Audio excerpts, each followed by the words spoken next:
in the news at the moment. But before that, my name is Gesere Agua, and this is the front page review on the morning ride, Voice of the People. 96.1 FM. How are you doing today? And it's another day to check out the headlines. Well, recently the Southern governors yesterday came together and voted the leader of the Southern Governors Forum to be Dakbo Abiodun.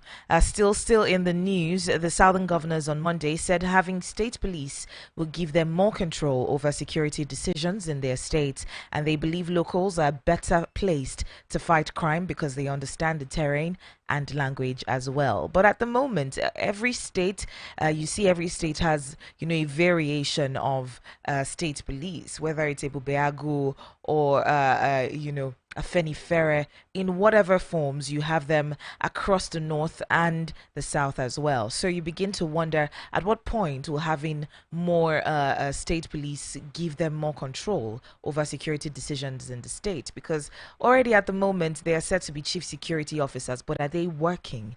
Are we not still seeing incessant kidnappings here and there, slaughtering of different people? Bandits and unknown gunmen making their way in the state as though uninhibited at this point. Well, we get to watch and see how that plays out, even though the IGP, Kaide Egbetokun, has said Nigeria isn't ready for such a commitment in terms of our governors being mature enough to recognize the power of it and not utilize it for their own selfish gains. So that's another question that has been raised in terms of security and state policing in Nigeria. Meanwhile, the president, Bola Ahmed Tinubu, yesterday said he appointed northerners into major defense positions because of their knowledge of the region to fight insecurity. Speaking at a function in Katsina, Tinubu said even though the various strategies adopted by his administration to tackle the security agencies in the north were yielding results, the people needed to complement the success. We know that fighting security, at this point isn't a one-way street for the security men, the military men, as it were, but it's a collective effort because if the citizens aren't given information, useful information as to where and when, maybe by virtue of what they've seen or heard, in order to help in the fight against insecurity, well, the military men are as good as your best bet. But at this point, you begin to wonder. I was reading something yesterday, a book, and it was saying that powerful countries win. Whether it's in war, whether it's in, whatever sectors, whether it's in the oil sector, powerful countries who have the resources, who have the technical know-how, who have a strong leader, right? They win. So a lot of people have argued that a country is as strong as its leader. So if the leaders aren't strong, well, the country won't be strong. So could that be what is playing out right here? Do you think our leaders are strong leaders or, otherwise? Go ahead and join the conversation this morning. The number to call is 0808 312 8618. That is 0808 312 8618.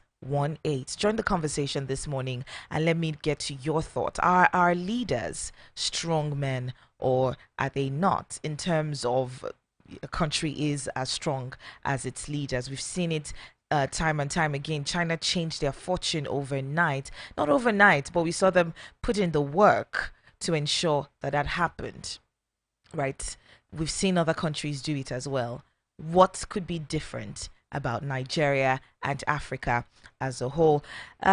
We'll be finding out more in just a moment. We'll be tuning in to speak with Mr. Rufai Oseni. Meanwhile, Murik, that's the Muslim rights concern, has raised alarm over alleged plan by Governor Ahmed Aliyu of Sokoto State to depose the Sultan of Sokoto, Alhaji Muhammadu Sa'ad Abubakar III.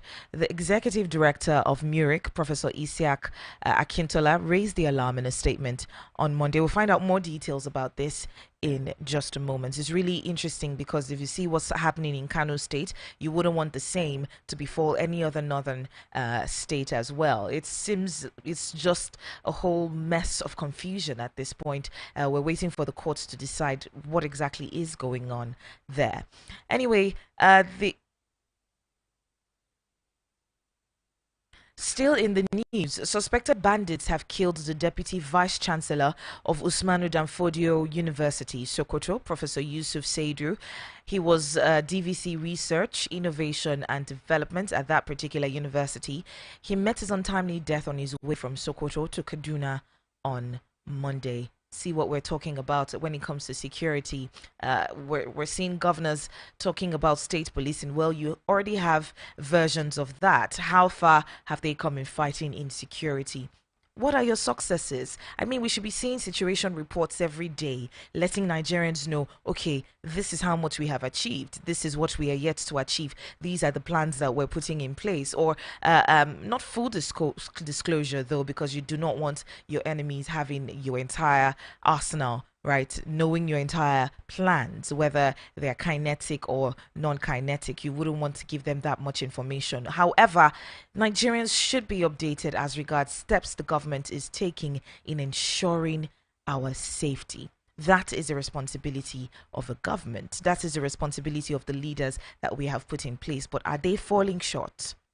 That's left for you to answer. Meanwhile, we are live on YouTube at Voice of the People Abuja. Voice of the People Abuja. We're live on YouTube. Join us right there to see some of these conversations that we're having at this point. At 8:30, I'll be joined by Rufai, Oseni. But before that, we're going to be checking out who said what in the news. The president over the weekend had hosted Rufai and Atiku in his house in Daura, Katsina State. I mean, it's fast becoming a go-to place for top Nigerian politicians.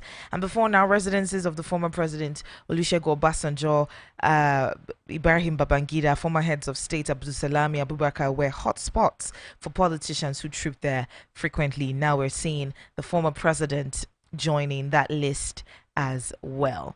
Looking at the news this morning, we're seeing the president. We're seeing calls in Rivers State. We've seen how that has escalated so far. There were banned protests here and there, but we still saw 21 local government chairmen coming out to protest in the state. So Dr. Theophilus is talking about his I think the DG of the Ijaw Community Council in Rivers State, but we'll find out just what he's saying at this point. He's talking about the president must call Wike to order for peace in Rivers State. Let's take a listen.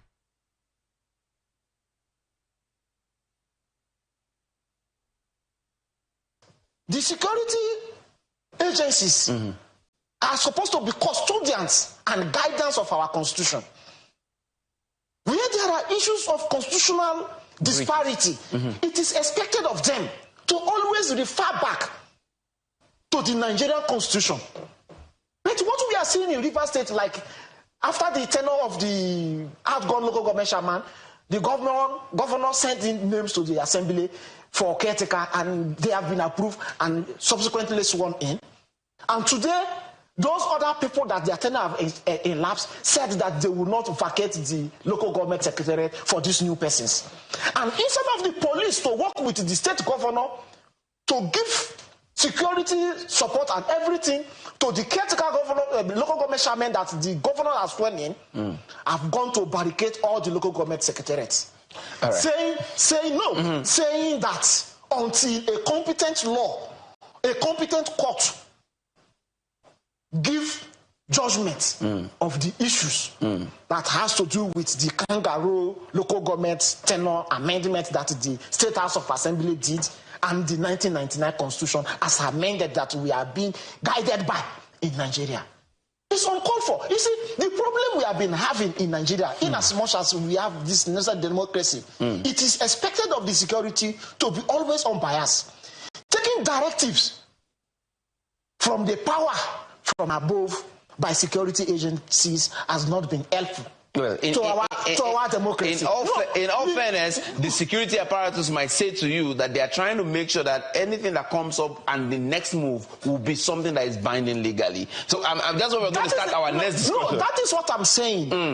thing that is binding legally is the 1999 Constitution. And anything outside that is an aberration. Well, a court can also add So to make is sure it that not, that no, works. let me ask you now, is it not telling me that the Rivers State House of Assembly has the power to decide the tenure of a commissioner of police that is supposed to Rivers State? No. So if that is not possible, because it is constitutional and duty bound by the IG of police to post and repost, it is also duty bound by the Constitution of Federal Republic of Nigeria that the tenure of local government chairman is 3 years, and that is sacrosanct. The tenure of the local government chairman has elapsed. Caretaker has been inaugurated. That stands. The second issue that is of contest today is the legitimacy or the legality of the 25 assembly members that decamped from PDP to APC. That is the only issue that is before a court. And anything outside that has nothing to do with what is happening today. So, number one, the question we are asking is, the assembly members, you are representing not just yourself, but your constituents. The position you are taking, is it to the benefit of your constituents? If no, can't you seek redress? Because in as much as you are the people's servants, your number one priority should be directed towards the interests of your people and not just about yourself. Today, the governor of Rivers State has told the world that is a symbol of democracy. He has told the world that he is a defender of democracy. And Rivers people have told the world they are going to defend our national democracy by any means necessary. What we want is that Mr. President, being the political leader of our nation, should intervene, call his appointee, the Minister of FCT, to order.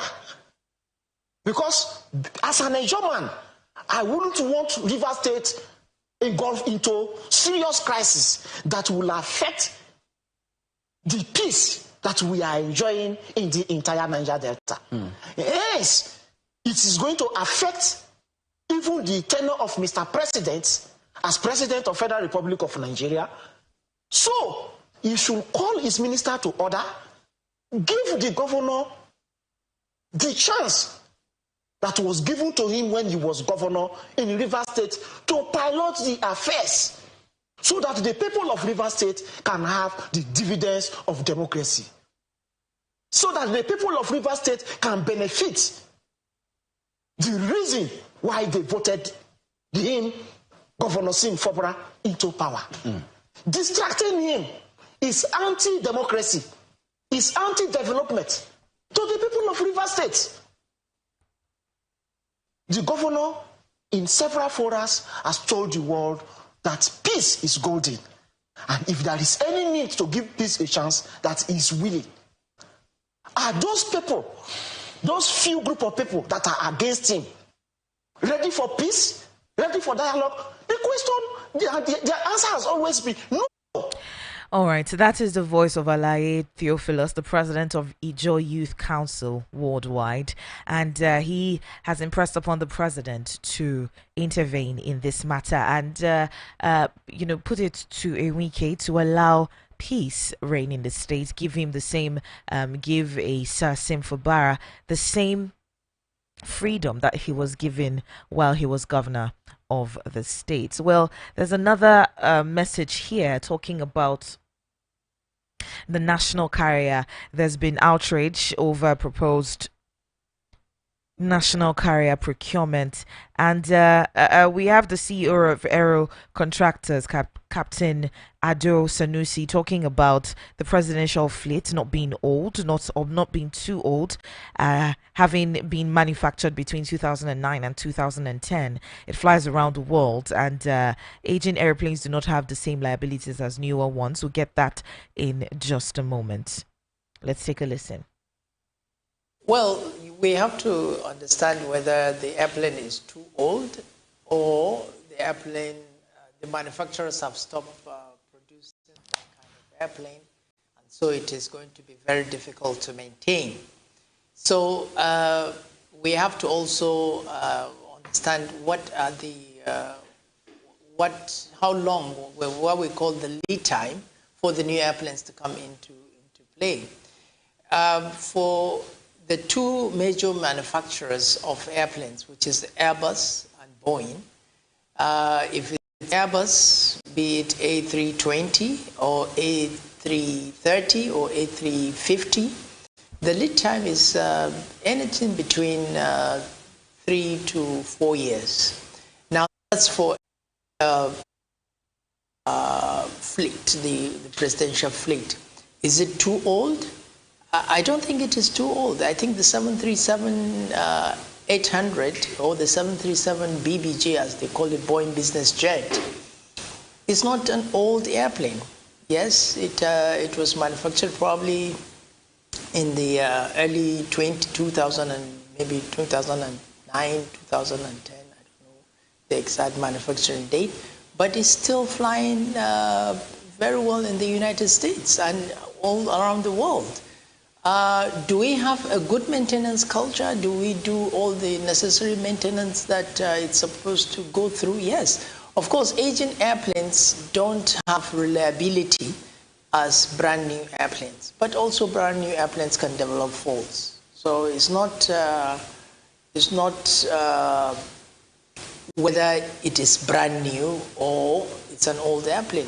But how you respond to a snag or how you respond to a maintenance issue matters. If you respond to it as quickly as possible with the parts that you require so that the airplane can actually fly immediately, and of course we have number one waiting to attend to meetings, definitely we should respond to it as quickly as possible. Well, that is on the issue of the national carrier that we've been trying to procure, whether it's old, too old to be repaired, or we absolutely need to buy a new one. I mean, there's been a lot of conversations as regards the Senate president and what he said concerning the fleet, the presidential fleet, and the aircraft itself, saying that that particular fleet and the life of the president is much more important than some people. Well, I'll get Mr. Rufai's take on that in just a moment, but let's take a break and then we'll reach out to him and continue our conversation this morning.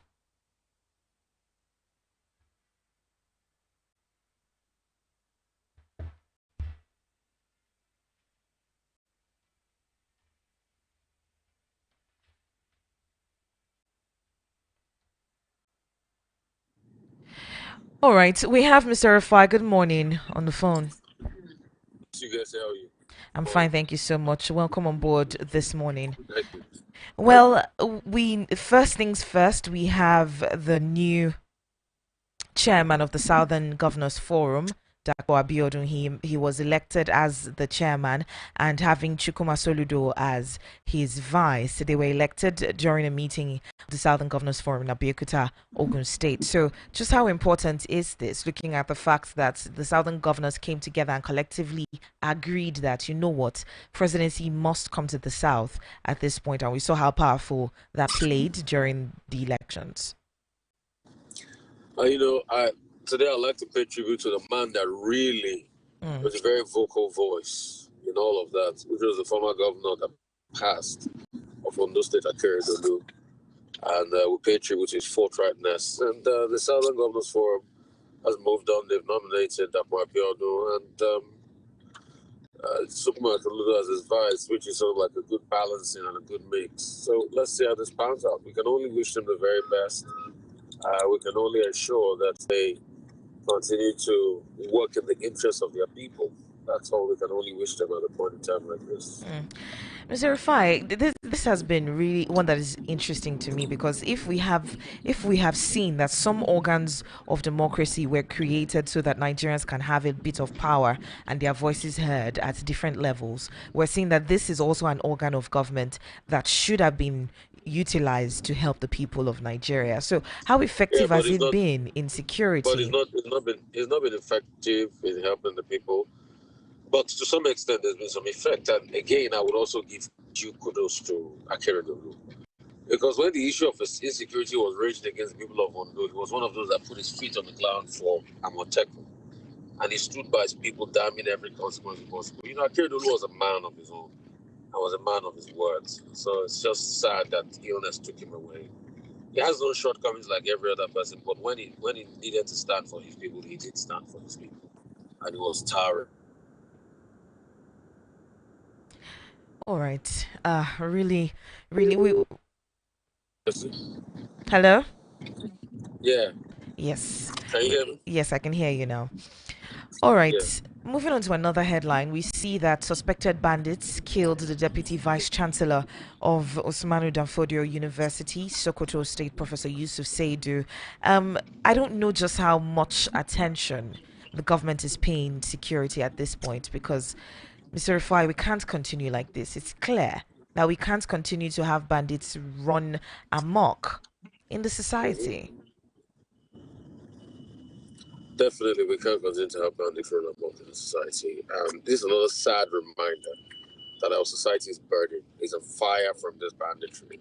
We pray for the repose of the soul, but we also need to ensure that investigations must be done to be able to bring a lasting solution to all of that conundrum. So it's something that we have to look at boldly and bravely and see how we can get to the roots of the matter. So, I mean, these are facts and these are consequences and these are possibilities we must look at. Mr. Rufai, I was reading something yesterday, and the book was talking about how strong countries and how they behave. He said that a country is as strong as its leader. If your leader is strong, then your country, chances are, he's going to ensure that different sectors of the governance work effectively. They're strong enough. So, seeing as we have bragged about our military men, seeing as we have said they're some of the strongest in their effectiveness. Because there's been a lacking as regards policies and direction, which has to do with leadership. We've not had a clear mentality and able to fight this banditry. What are we even fighting? Are we fighting complicity or banditry? So we've not been able to identify what we're fighting. And when you can't identify what you're fighting, you fight in the dark. So what we normally do is reactive, not proactive. And that's why we're having the problems and the challenges with insecurity. And it's been raging on for a while, and we can't deny that fact. Well, we have countries who have fought insurgency and won, right? We have countries who have been through the thick of it and they've come out at the other side. So, why is it that we're not at least seeking out those countries for help in terms of what strategies to employ? Or is it that we know what to do and we're not just doing it? There's no political will to do it. I mean, that's the sad reality. Look at Peru, for instance, the Shining Path rebel. And then handle the social economies pretty much laid the ground to win that war by giving back property rights to people that were denied of their property. And those people stopped supporting the Shining Path rebels. So, truth has to be said, the moment you really tackle what is causing the matter and you try to eliminate to the barest minimum every sort of complicity, then things start to fizzle out. Pure and simple.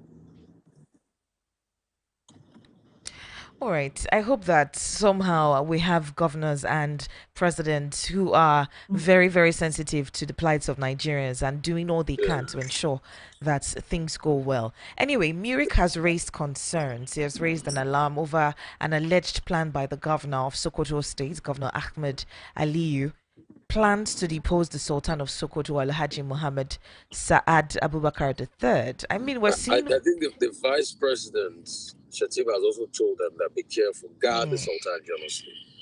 And I think we should not open this route for politicians to constantly desecrate our political institutions. I think it has to be said boldly.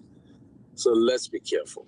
Let's be very careful as regards that, and let's know how we can, strive to be able to ameliorate all of those challenges.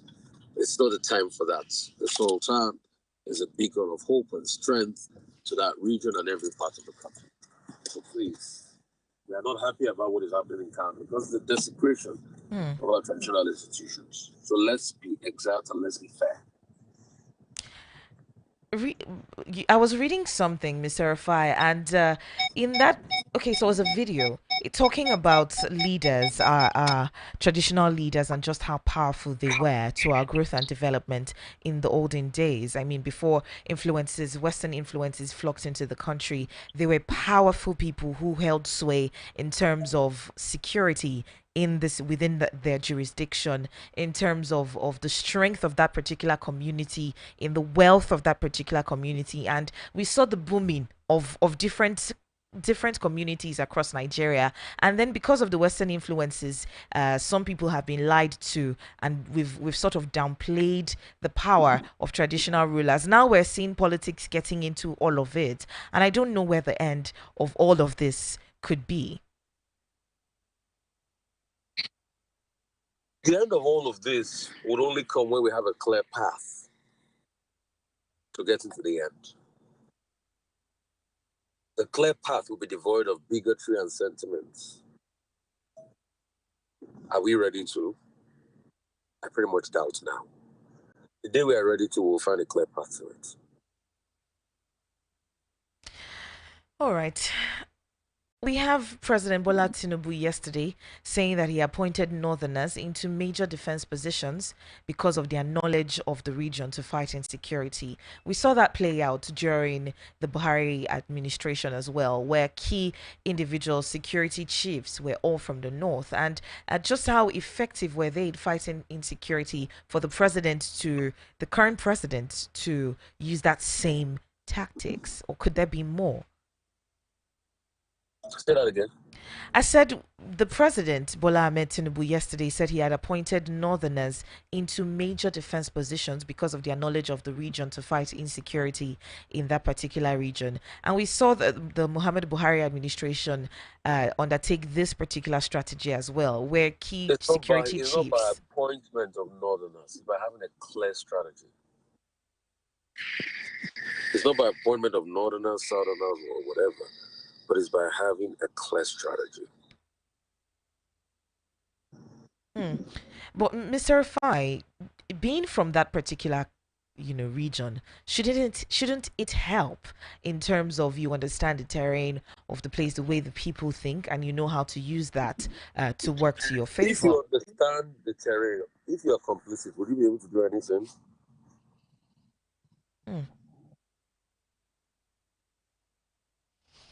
That's just it. That's it. But bless you, guys. I have to run now this morning. But thank you so much for having me. Thank you so much, Mr. Rufai. Have a good day. Yeah, thanks. Yeah, bye. Yeah. All right, to you listening, you have the opportunity to call and be a part of the conversation. 0808 312 8618. 0808 312 8618. That is the number to be a part of the conversation this morning. I asked Rufai a question earlier. Do strong countries are strong as their leaders? That is the question this morning. Are countries as strong as their leaders? If you have a strong leader, then you have a strong country. That's what a lot of people have been arguing, right? So could there be a disconnect as to why Nigeria isn't the giant of Africa anymore as it used to be, where when it comes to security, we played a big brother role in terms of the West African region and beyond, actually. Then in terms of economic boosting and economic booming, as the case may be, we had Lagos, we had a couple of states as well in the south, boosting of economic activities in terms of trade, investments, people coming in, people coming in and going out, imports and exports and all that. Nigeria was the hub, but at the moment, what is the ease of doing business? We have companies leaving the country every other day. We had Diageo, we also had GSK, we've had Oracle as well. We've had a couple of others choosing other countries to do business with, or rather putting other countries, choosing other countries above us in terms of preference in doing business with. So when you look at all the indices, when you look at all some of all the indications, right, you begin to wonder, are we still a strong country? Go ahead and call me up 0808 312 8618 0808 312 8618. We're live on YouTube, by the way. Live on YouTube, Voice of the People Abuja. We're live on YouTube, Voice of the People Abuja. You can join us right there. I'll go ahead and pay some bills, and when I come back, we'll be looking a little bit more at Rivers State and some of the issues that have played out so far. And then we also have Oseni in the news talking about northern politicians and a plot to use the former President Buhari to unseat the current president in 2027. This is really, really interesting. You want to stick around for that conversation. I'll have that with Larry Oguego in just a moment. Stay tuned.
Yeah, welcome back. This is still the front page review on Voice of the People 96.1 FM.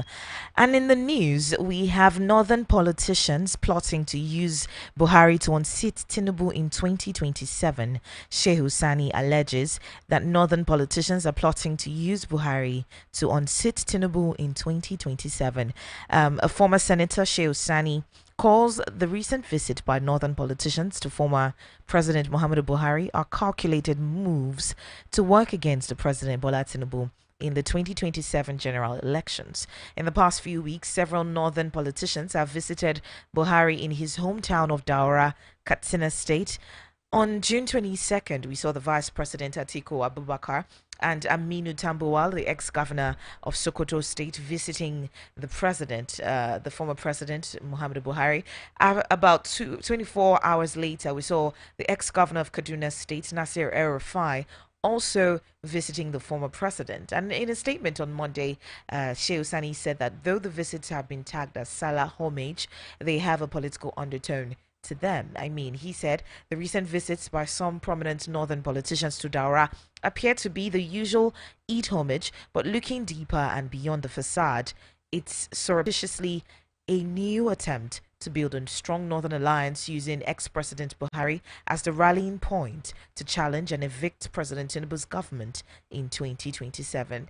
This is what the statement has read, and he said it's a regrouping of northern political forces for the next general elections, and it's a project that will eventually kiss the dust. They want to resurrect Buhari's political charm and fanaticism and mobilize the gullible to another hollow and bewildering end. Well, what exactly is your take on this? This is a very interesting, fresh perspective on the visits by some northern political leaders to President Muhammadu Buhari. They've said it's eat homage, while he's saying that that's not the case. That this is a regrouping of political forces for the next general elections that will eventually kiss the dust. What do you think? What do you, as a Nigerian, make of this? Because putting all these forces together, you're looking at the same APC, but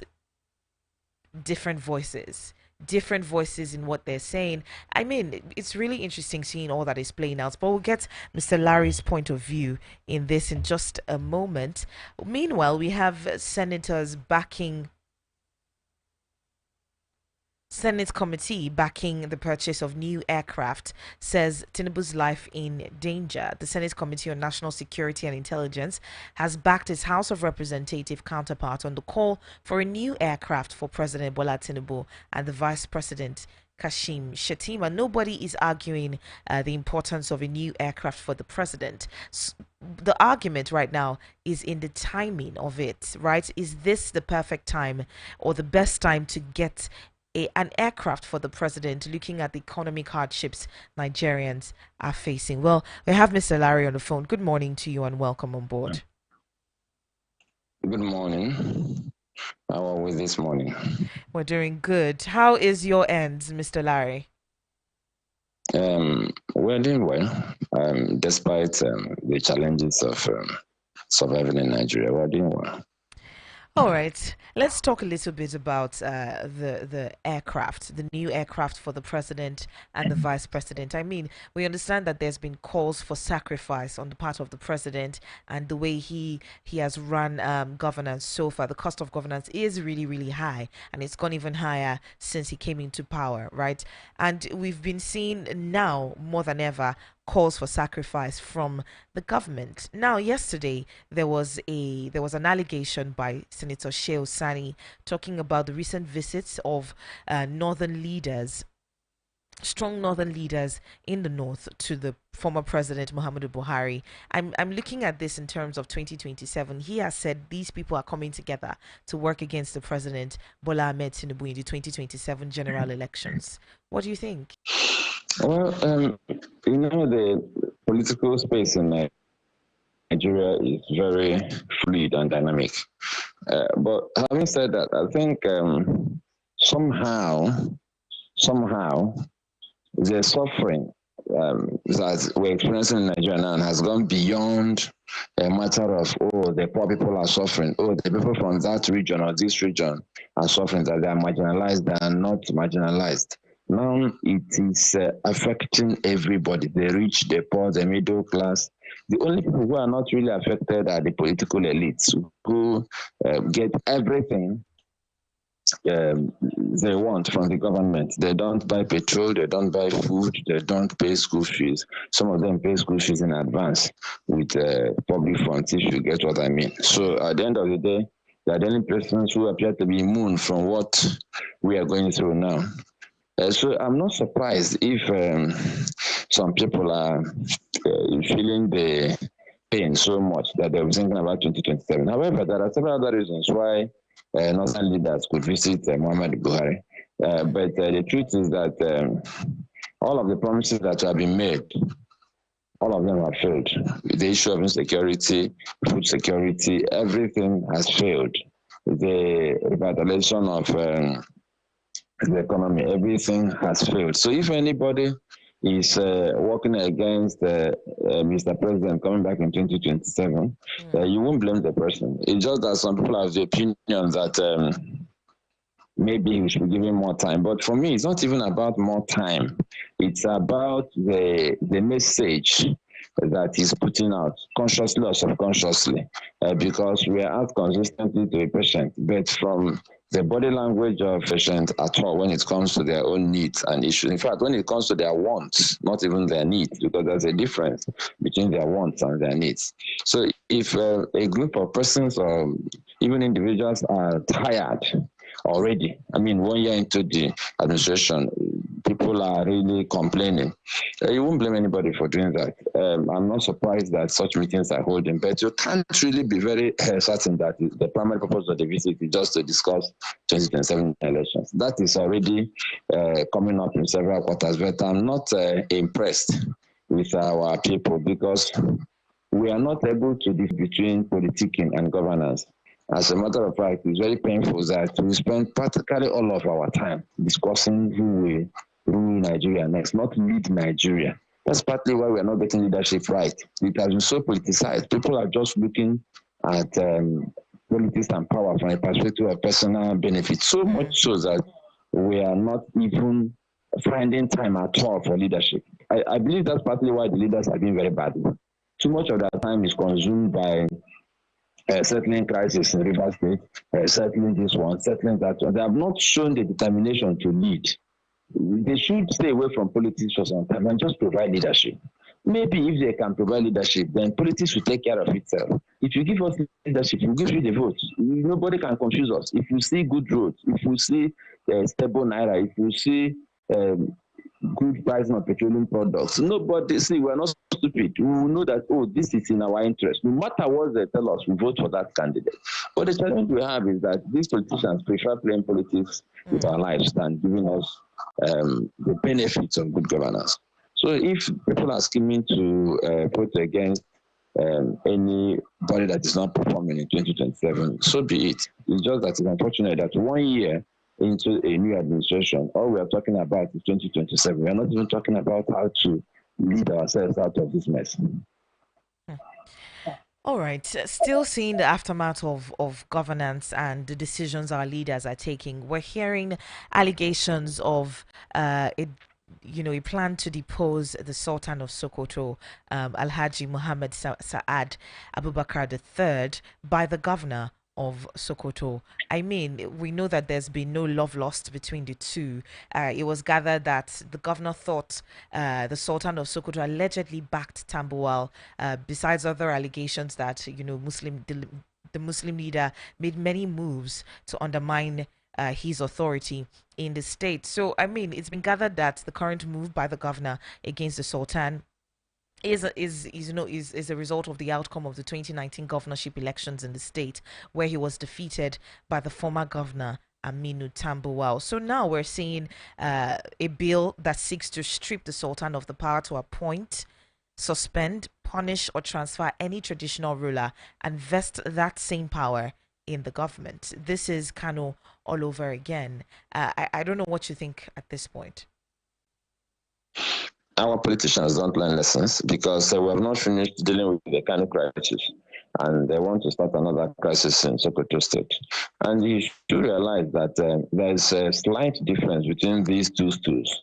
Sokoto State is not just a stool for a sultan. It has religious connotations, so he should be careful. It can be more sensitive than Kano. And we need to get to that point where we make it impossible for governors to just be arbitrary about everything. A situation where they even control the traditional stools does not actually help us. I've said it repeatedly. The traditional institutions actually existed before our democracy. They existed before these governors were born. What we need to do is to find a way to create a balance of power in controlling how these traditional stools perform. I don't think we should vest the power to remove them or discipline them and all of that in just a governor or a House of Assembly that is a rubber stamp House of Assembly that doesn't consult with the people. These traditional stools actually have a critical role to play. Part of the reason we're having issues with crime in Nigeria is because the people who are custodians of the local spaces, the local government areas, and the traditional rulers have totally emasculated by politicians.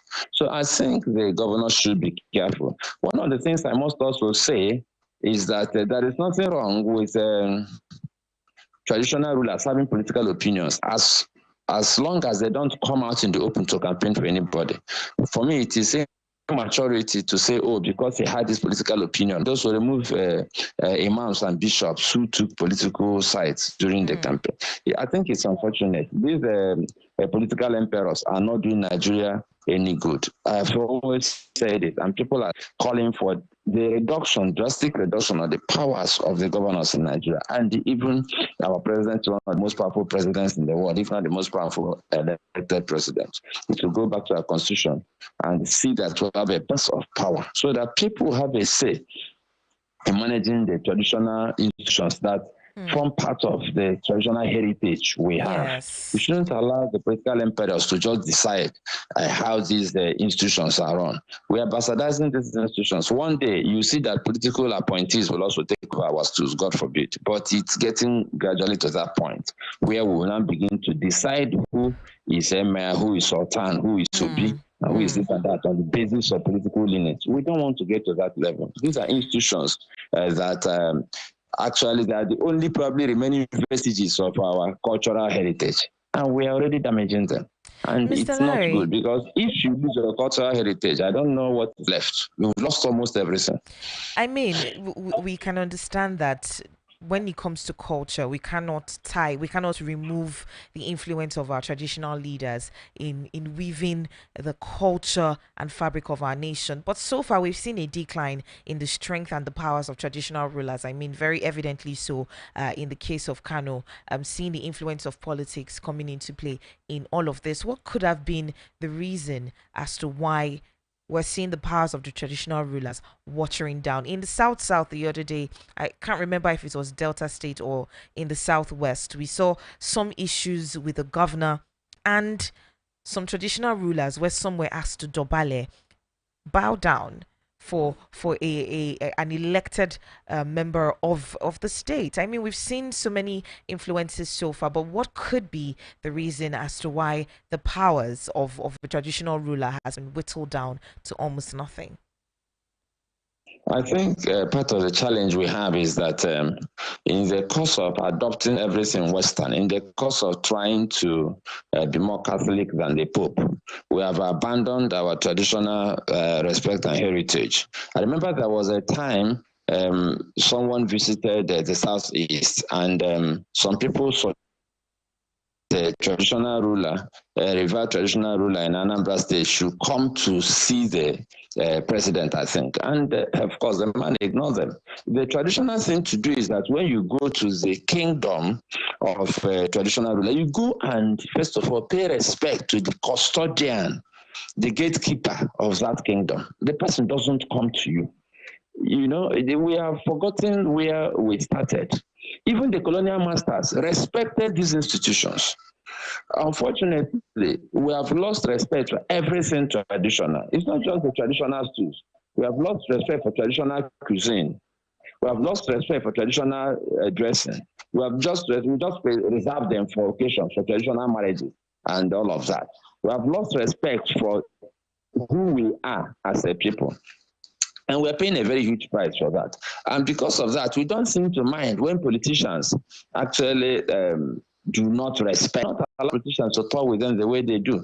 In a place like Benin, it is very difficult to insult Oba and get away with it because they respect the Oba. It's not a matter of whether you're a politician or not. It's an institution they protect with everything they have, including their lives. And the politicians know. So they don't play games with that. You cannot go to those states and say you have removed Oba of Benin because we are the governor. You can't lead the state. It's impossible. I say that knowing fully well that nobody will even think about it.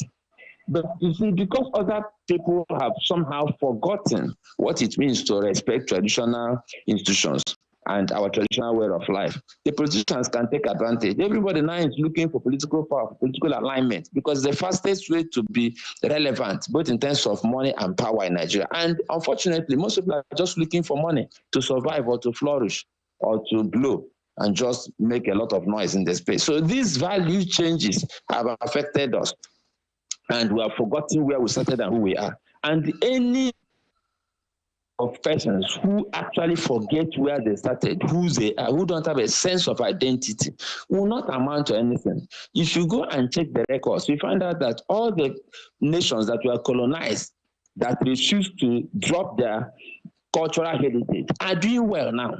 That is, many of them are doing very well. Look at India. Look at most of Asia.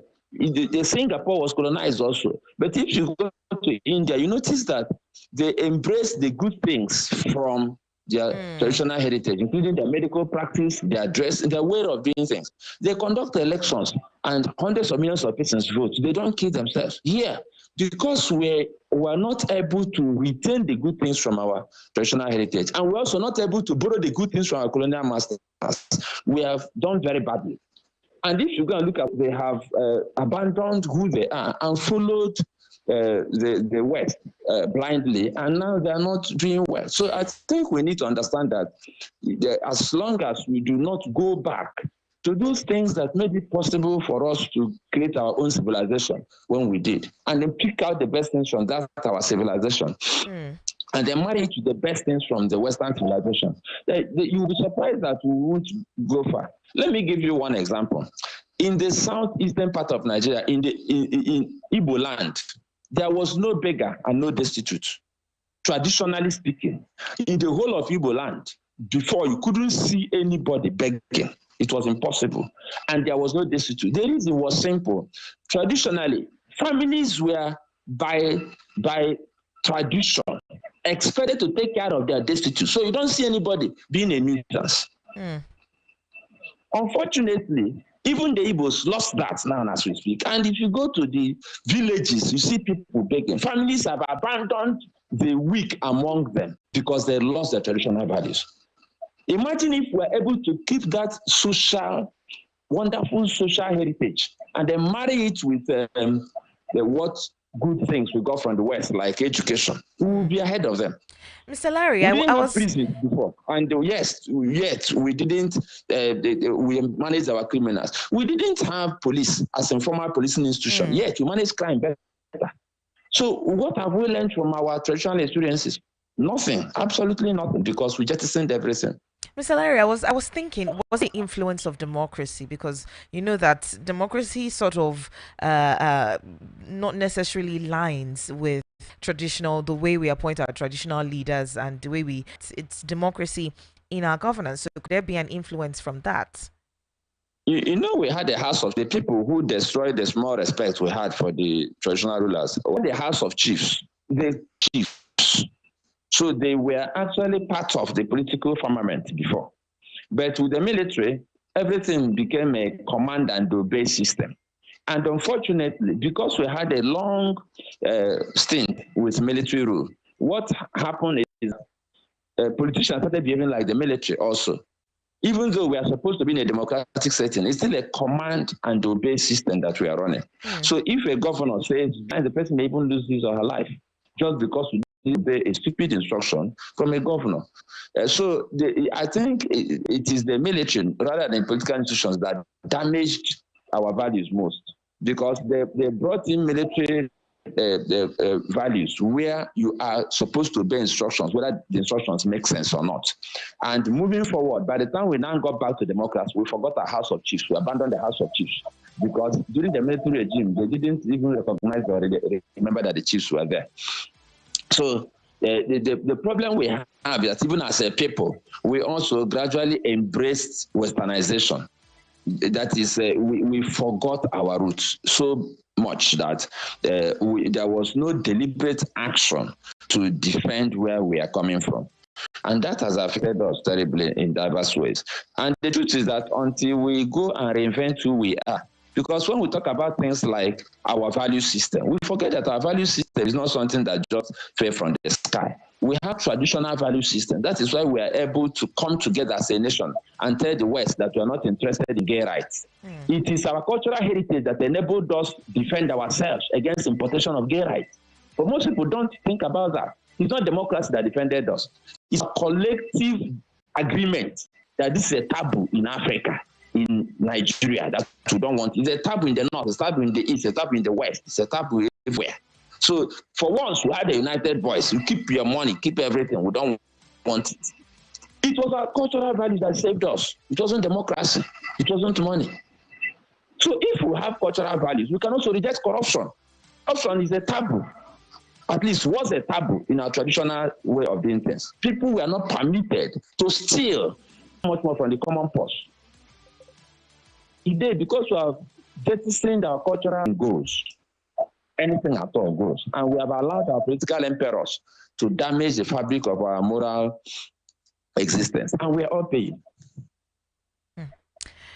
All right, Mr. Larry, moving away from that, let's check out Rivers State for a bit. I mean, we saw former council chairpersons from 23 out of the 21 out of the 23 local government areas in Rivers State leading a protest in their respective council areas in the state. I mean, last week, Sir Sim Fubara of the 23 area councils, but we saw a different. We've seen how the story has played out, and now we're seeing the police officers firing multiple shots to disperse protesters at various headquarters in the local government. So, I mean, we're seeing more and more this particular situation deteriorate into what it is at the moment. Hopefully, it won't get worse before the court case, before the court judgment is finally proclaimed at this point. I don't know what can be done about Rivers State. The truth is that I'm not impressed with the political class in Nigeria at all, because the fastest way to solve this problem would have been for our political leaders and elders to sit down and call people to order, even beside the issue of court and all of that. I mean, one of the worst things that you can have is a man that doesn't respect anybody. It's terrible. And we can't allow such people to flourish in our space because they create so much problem. And it is not possible for them to flourish unless we condone what they do. It's sometimes some political leaders, elders should put their feet down and say, we don't want this to continue. It's not about just courts. Yes, the courts are there. They're supposed to interpret the law and do all that. But we shouldn't even allow this to continue. Unfortunately, when the first political solution was brokered, it wasn't done with sincerity. It was obvious that it was a charade. Because, see, for me, really, what is at the bottom of this matter is the issue of, if I put you there, you must do my bidding. And we all know that it's morally wrong. It's also legally wrong. And somebody should get to that point where we say, bros, see, we should have pretended that this is not happening, but it's becoming too expensive. It's costing lives. It's distracting not only your state, but it's distracting the whole nation. We have to put a stop to this. Unfortunately, our politicians have started this master the art of hear no evil, see no evil, pretend that everything is okay, so that when they do their own evil, other politicians will also pretend that nothing is wrong. That's the truth. They don't want to say what you're doing is not good. So that when they begin to do their own, the other person will say, okay, see you now. What you're doing now is not good also. I'm blaming the political elites for having that kind of impression that, if you install a person, the person must do your bidding. And if you are doing what is wrong, I mean, if you can do it and get away with it, no problem. Everybody is just thinking about, if this person can control this state, it will be for my benefit. If that person loses that state, it is in my interest. So everything is about politics, power, and money. I'm putting the blame squarely at the feet of our political leaders, all of them, not just in APC, but in PDP, two of them. They should have been able to come together and identify the major players in this matter, isolate them, and get them to stop this nonsense. Unfortunately, they don't have the moral courage to do so because at different times they have also done similar things. If they don't do what they ought to do soon enough, this thing may get where it will now force not only Nigeria but the world to take a look at it. That then will be embarrassing to do what we should have done long ago. When it becomes a conflagration now, when it becomes an inferno, when it becomes a war and the world now takes notice, that is when they will come down from their high horses and do what they should have done several months ago. And let's hope we can get to that stage. Okay, is that something that's like a trump card that a Fubara can play to win this fight? Because clearly Enrique is not backing down. Talking about trump cards, the reason the Fubara is already playing his cards and he's not doing very badly. For instance, he's effectively emasculated the structure set up by his predecessor, by Wike. I think what Fubara should do is to go through with the local government elections as quickly as possible. I wish he did that earlier, but I think I suspect he was hoping that there will be some kind of settlement to this. Because if he's able to do his conduct the local government elections and have local government chairmen in place who are not loyal to Wike, he would have effectively dismantled what we call political structure that politicians use to cause trouble.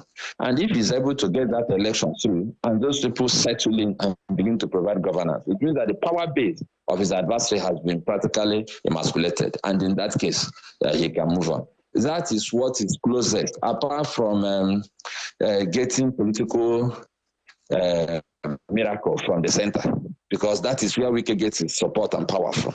But short of that miracle, if he can decimate the political office holders who support him in Rivers State, and that is what is already going on in terms of trying to conduct local government elections quickly.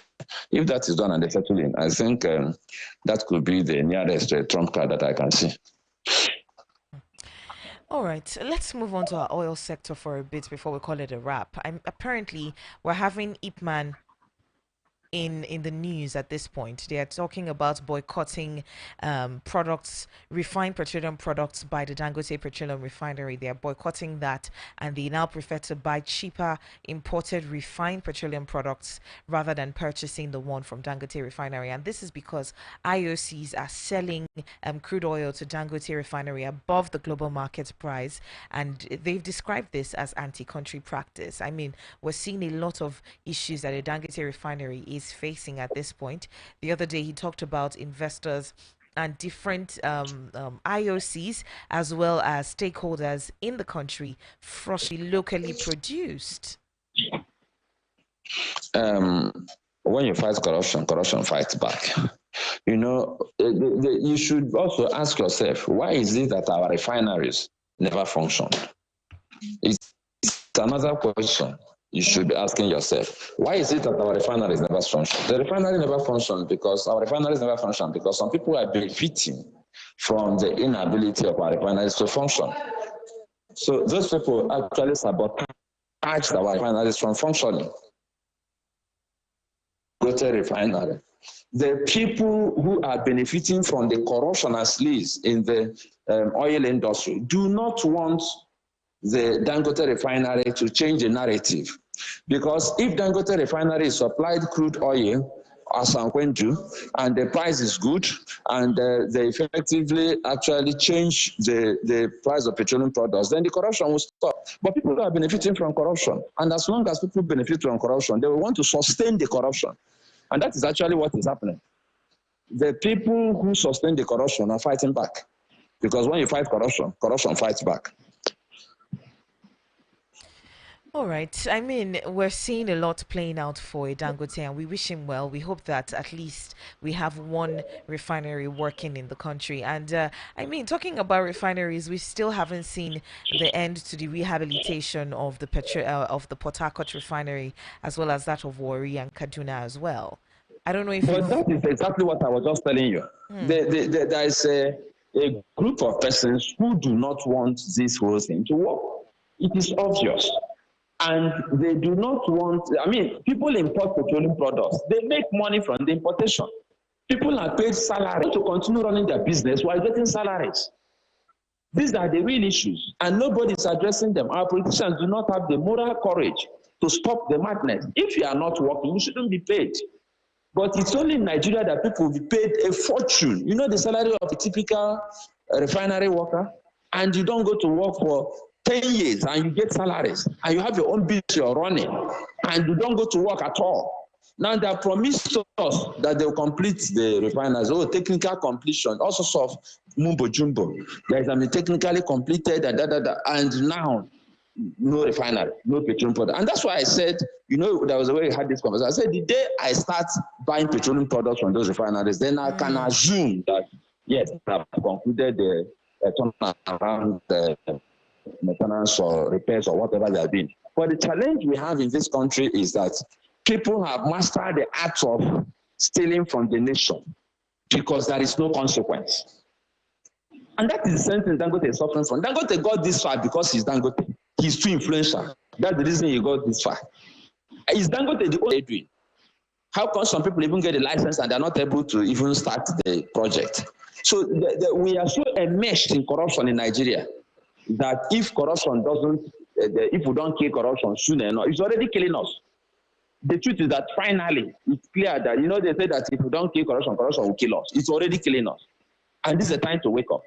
Because somebody invested so much money, consulted a refinery, we have crude oil in Nigeria, but the person cannot refine our own crude oil and give us petroleum products. That is embarrassing. That is how brazen corruption has become. Because, come to think of it, the bottom line is that some people don't want the industry to be sanitized. They are sabotaging Dangote refinery. And every other effort to provide us petroleum products without all of these corrupt practices and glitches. So what is the rocket science to fix a Port Harcourt refinery after spending so much money and so much time?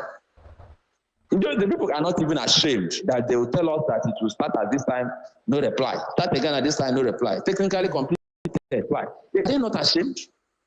But the powerful forces that reap where they do not sow are not really interested in shame. It has been going on for too long. We have become acclimatized to corruption and, you know, impunity. We don't have shame anymore. That is the problem. All right.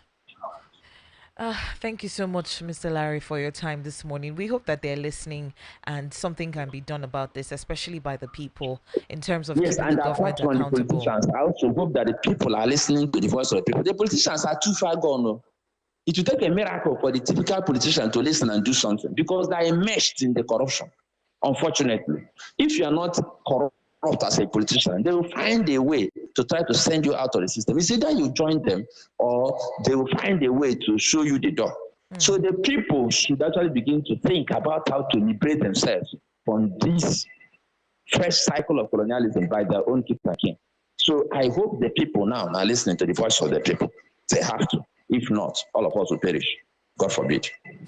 All right. Thank you so much, Mr. Larry, for your time. Have a good day. It's my pleasure, and do have a wonderful day yourself. All right. Okay, to you listening, thank you so much for being a part of the conversation. Don't forget you can always get to the studio here, 0808 312 8618. That is 0808 312 8618 is the studio line to join the conversation. And we're always live on YouTube at Voice of the People Abuja. Voice of the People Abuja. Go ahead and join us live on YouTube. My name is Gesire. I'll be back in a moment, but right about now, 8:30, it'll be time for Sports Bit. Good morning.